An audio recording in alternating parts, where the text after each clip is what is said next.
कोल्हापूर महापालिकेतील सर्व नवनिर्वाचित नगरसेवकांना कामकाज तसंच विविध प्रकारचं ज्ञान मिळावं या उद्देशानं त्यांच्यासाठी विशेष प्रशिक्षण कार्यशाळेचं आयोजन करण्यात आलंय। आज या कार्यशाळेची सुरुवात उत्साहात झाली। शुक्रवारी देखील ही कार्यशाळा संपन्न होणार आहे।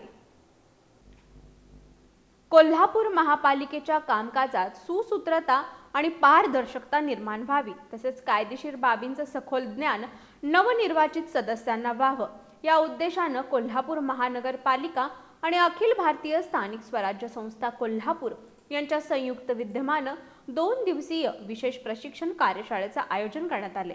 या कार्यशाळेचा पहिला दिवस आज रेसिडेन्सी क्लब इथं उत्साहात पार पडला।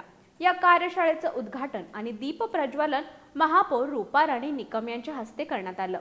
त्यांच्या विशेष प्रयत्नातून आणि आयुक्त डॉक्टर राजेंद्र भारुड यांच्या सूचनेनुसार या प्रशिक्षणांचं आयोजन करण्यात आले। आज पहिल्या दिवशी सभाशास्त्र आणि सभांचं कामकाज, महानगरपालिका अधिनियमातील तरतुदी, महापौर, उपमहापौर, सभापती तसंच नगरसेवकांचे अधिकार आणि जबाबदाऱ्या, अतिक्रमण निर्मूलन अशा विविध विषयांवर सविस्तर मार्गदर्शन करण्यात आलं।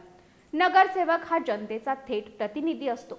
प्रशासकीय कायदे आणि नियमांचं सखोल ज्ञान असल्यास जनतेची कामं अधिक प्रभावीपणे आणि वेगाने करता येतात, असं महापौर रूपा राणी निकम यांनी यावेळी सांगितलं। हे प्रशिक्षण शहराच्या विकास कामांना निश्चितच गती देईल असा विश्वास त्यांनी व्यक्त केला।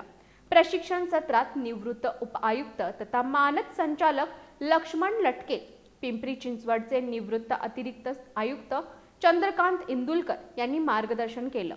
यावेळी उपस्थित सदस्यांच्या प्रश्नांचं निरसनही त्यांनी केलं।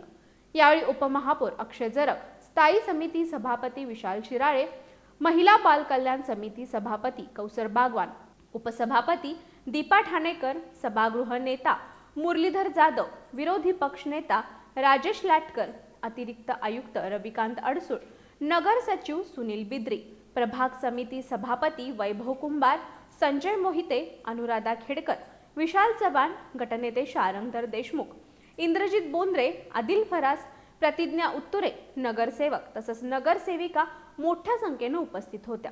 दुसरं प्रशिक्षण सत्र शुक्रवारी 10 जुलै रोजी आयोजित करण्यात आले। यामध्ये प्रशासन आणि नागरिकातील समन्वय, महानगरपालिकेच्या उत्पन्न वाढीचे पर्याय तसंच 74व्या घटना दुरुस्तीच्या तरतुदी या विषयांवर प्रशिक्षण देण्यात येणार आहे।